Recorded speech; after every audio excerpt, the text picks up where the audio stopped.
Pessoal, a situação na Ucrânia está cada vez pior. A Rússia invadiu a Ucrânia sem nenhuma resistência relevante e agora os exércitos russos estão quase dominando todo o território ucraniano. Nesse vídeo eu vou falar como é que foi a resposta do Ocidente, que ao invés de tomar medidas militares, resolveu fazer sanções econômicas muito sérias. Antes da gente continuar, compartilhe esse vídeo, se inscreva no canal, ative o sininho e vamos lá. Primeiro, um retrospecto. A Ucrânia, ela tem hoje como presidente uma figura que não é do meio militar. Aquela região,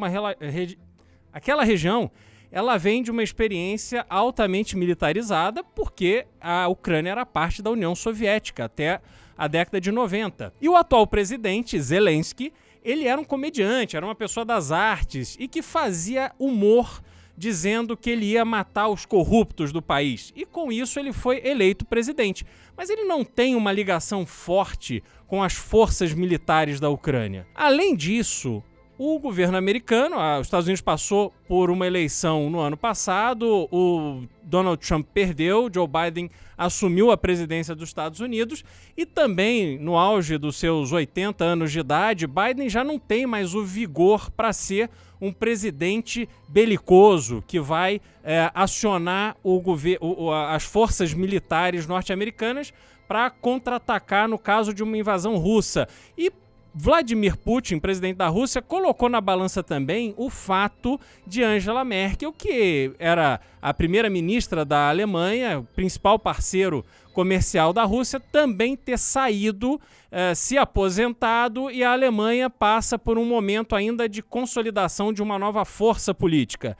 Diante desse cenário, ou seja, presidente da Ucrânia sem relação militar forte, Joe Biden, presidente dos Estados Unidos, sem um espírito militar vigoroso.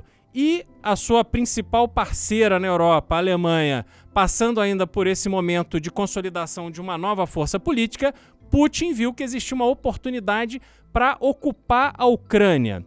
A Ucrânia, que é um país que, semana passada, Putin declarou que não deveria existir. Esse era o nível de disposição de Putin de ocupar e fazer da Ucrânia uma extensão do território russo. Quando ele vai para cima e efetivamente coloca as forças militares russas para cruzar a fronteira com a Ucrânia, a resposta ela praticamente inexiste.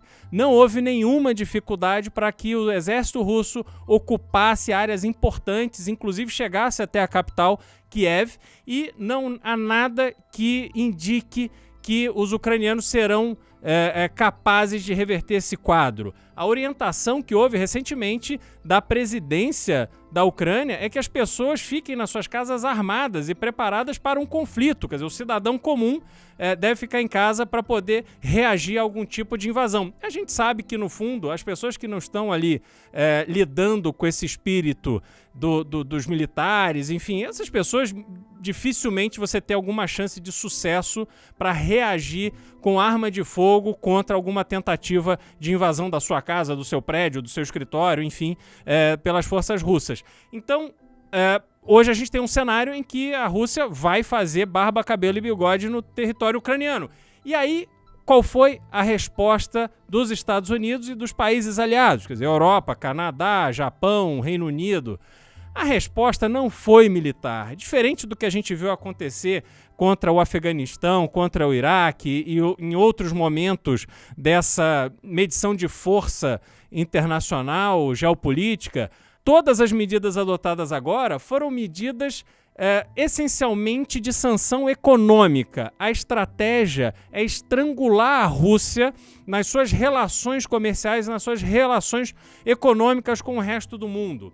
A Casa Branca anunciou as medidas ontem, na verdade medidas complementares, algumas já tinham sido anunciadas anteriormente, e aí o Joe Biden fez um discurso ontem anunciando sanções muito severas que colocam a Rússia fora do sistema financeiro que orbita ali em torno do dólar, que é a principal moeda do mundo, e também do euro, da libra esterlina no Reino Unido, do iene, enfim. Essas sanções, que ainda vão ser ratificadas pelos outros países, coloca a Rússia numa posição de isolamento. À medida que a Rússia não tem mais acesso, e aí não estou falando só do país, também as empresas russas, os empresários russos, quando eles não têm mais acesso ao mercado mundial que funciona sobretudo com base no dólar, isso quer dizer que, por exemplo, vamos dizer que um produtor de trigo, a Ucrânia e a Rússia são responsáveis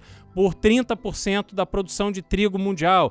A Rússia, se não me engano, é o 5º maior produtor de trigo do mundo. Vamos imaginar que esse produtor, ele vendeu essa produção para um comprador internacional nos Estados Unidos. E ele vai receber, o trigo é uma commodity, ela é negociada em dólar. Ele vai receber esse pagamento em dólar. O que vai acontecer? Ele não vai receber esse dinheiro.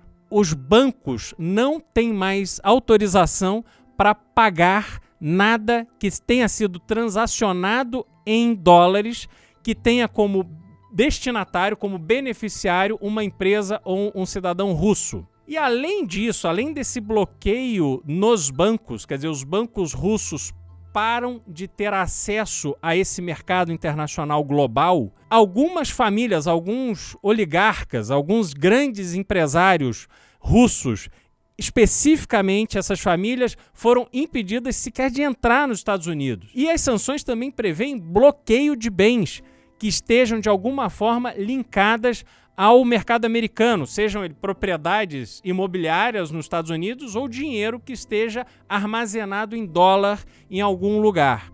Então, com essas sanções, a vida econômica do governo russo fica inviabilizada, mas a vida econômica das pessoas na Rússia também fica inviabilizada. Por quê? Voltemos lá ao exemplo do produtor de trigo. Ele tem uma produção que, se ele vendeu, ele não vai receber. E se ele ainda não vendeu, agora ele não tem para quem vender. Se ele não tem para quem vender, ou se ele não recebe o dinheiro daquela transação que ele fez, ele não tem como pagar salário, ele não tem como pagar imposto. As pessoas não recebem dinheiro, ela não tem como pagar suas contas. E aí você entra numa espiral que é uma crise muito séria e muito grave para a população russa. Isso haverá uma repercussão ainda maior nesse esforço que existe agora para tirar a Rússia do SWIFT. É uma coisa que está sendo muito falada e que pouca gente entende. Deixa eu tentar explicar isso de uma forma simples para vocês entenderem. Aqui no Brasil, a gente está muito bem acostumado com o sistema de transferência bancária. Antigamente tinha o DOC, que era de um dia para o outro, depois veio a TED e agora vem o PIX, né? Que é a transação instantânea de dinheiro. Aqui a gente sabe que se a gente colocar o número do banco, se a gente colocar o número da agência e o número da conta, o dinheiro sairá da gente, da nossa conta, e vai chegar na conta do destinatário. Agora, o Brasil é um país grande, a gente essencialmente faz transações aqui entre nós, dentro do Brasil. Imagina países que fazem muitas transações com outros países. Quando isso se tornou uma demanda para que essas instituições bancárias se entendessem do ponto de vista internacional, para facilitar as transações entre bancos de diferentes nacionalidades e possibilitar que esses bancos também pudessem oferecer contas em dólar, foi criada na década de 70 uma associação, uma sociedade mundial que reúne hoje centenas de bancos para que esses bancos pudessem fazer essa troca de informação. Veja, não é o papel do SWIFT, não é ser uma instituição financeira, mas é ser um meio com credibilidade para a troca de informação entre bancos. Então, se um banco na Grécia faz uma transação com um banco no México, em dólar, essa transação ela é enviada para o SWIFT, que faz a comunicação entre os bancos e os saldos são acomodados onde eles têm que ser acomodados. Quando você tira a Rússia, os bancos russos desse sistema, eles não têm mais com quem falar. Eles ficam completamente isolados e eles não têm mais acesso a fazer nenhum tipo de comunicação, de transação entre bancos fora da Rússia. Além disso, tem uma coisa importante. Uma das sanções é que empresas russas não podem mais ter acesso a crédito em dólar e em euro e nas outras moedas dos países que estão apoiando os Estados Unidos nessas medidas. Ontem, a cotação da moeda russa foi a menor da história, ou seja, a moeda russa não vale mais absolutamente nada. Então, toda a transação que é feita entre as empresas, ela naturalmente é feita numa moeda forte, para que você mantenha a previsibilidade dos seus negócios. Quando essas empresas não podem mais se usar o mercado internacional para financiarem as suas operações, essas empresas estão fora do jogo, de novo, do mesmo caso do produtor de trigo. Essas empresas elas não têm mais como manter o seu negócio ativo, porque quando você vende, você toca uma operação empresarial, você já tem ali um cronograma de vencimento das suas dívidas, de renovação de dívidas, de investimentos que você vai fazer com base em dívida, isso tudo acabou para a Rússia. E a gente olha, bom, mas aí a Rússia vai acabar? Será que o Putin não pensou nisso? Ao que tudo indica, ele pensou, ele achou, ele viu por todo esse cenário geopolítico que não haveria uma reação militar de forças internacionais e provavelmente ele previu que sanções seriam colocadas. Agora, será que ele deu a dimensão correta dessas sanções? Será que ele combinou isso com os grandes empresários russos que agora nem sequer podem entrar mais nos Estados Unidos? Será que existe ali um plano para manter a população russa com acesso minimamente à comida, enfim, à sua subsistência? Isso a gente não sabe. Isso a gente vai saber no passar das semanas, dos meses, quando a gente tiver uma informação sobre essas repercussões e também conforme a postura do Putin mudar. Hoje saiu uma notícia de que ele aceita conversar com o presidente da Ucrânia e encaminhar a paz desde que a Ucrânia abra mão de ter um exército. Quer dizer, esse é o tipo de proposta que, naturalmente, ela não será aceita se a Rússia e Vladimir Putin estiverem numa situação de força. Eles vão para cima para que isso realmente acabe acontecendo pela fraqueza da Ucrânia. Mas, se essas sanções colocarem a Rússia de 4, então vai ter que haver ali um meio termo e, naturalmente, se espera que a Ucrânia mantenha a sua soberania, mantenha o seu processo democrático de escolha dos seus representantes e, naturalmente, mantenha o seu exército. Então, a Rússia, quando olha esse cenário, possivelmente ela enxerga na China a sua alternativa mais natural. A relação de China e Rússia, ela nunca foi uma relação de parceria. Havia ali uma série de diferenças entre os dois países, desde a época da União Soviética, a China mais alinhada com os Estados Unidos a partir da sua abertura de mercado, e a China é um país muito mais denso, muito mais populoso, muito mais inserido na economia mundial do que a Rússia. Então, quando a Rússia enxerga na China a sua boia de salvação, não é bem assim não, porque pensa com a cabeça do chinês. Agora você tem um grande produtor de trigo, por exemplo, que não pode vender a sua produção para outros países do mundo que consomem trigo. A China pode se tornar o único grande consumidor da produção de trigo da Rússia. Ela vai pagar o preço que ela quer. Não tem razão para a China se indispor com os outros países se ela não tiver uma vantagem financeira muito objetiva. A mesma coisa com o gás russo, a mesma coisa com o petróleo russo. Se a China se torna essa figura capaz de manter viva a economia internacional da Rússia, a China vai ter que ter uma vantagem enorme para fazer isso.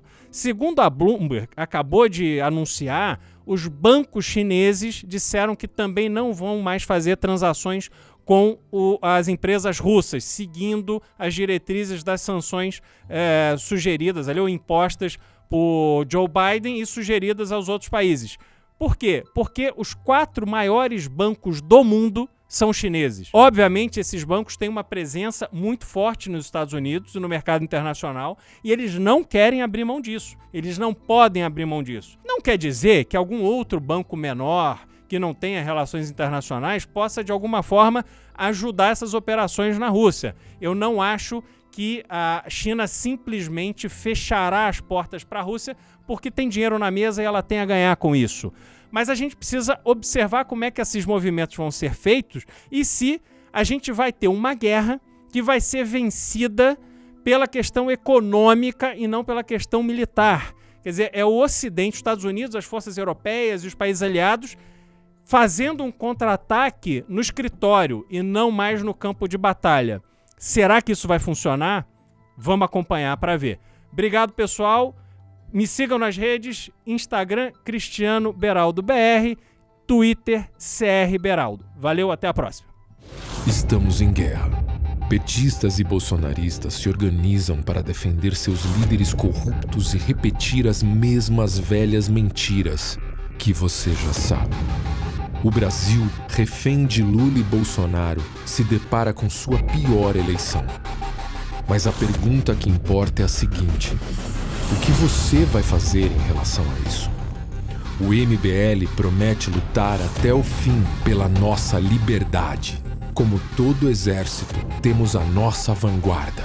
E nessa guerra, essa é a nossa.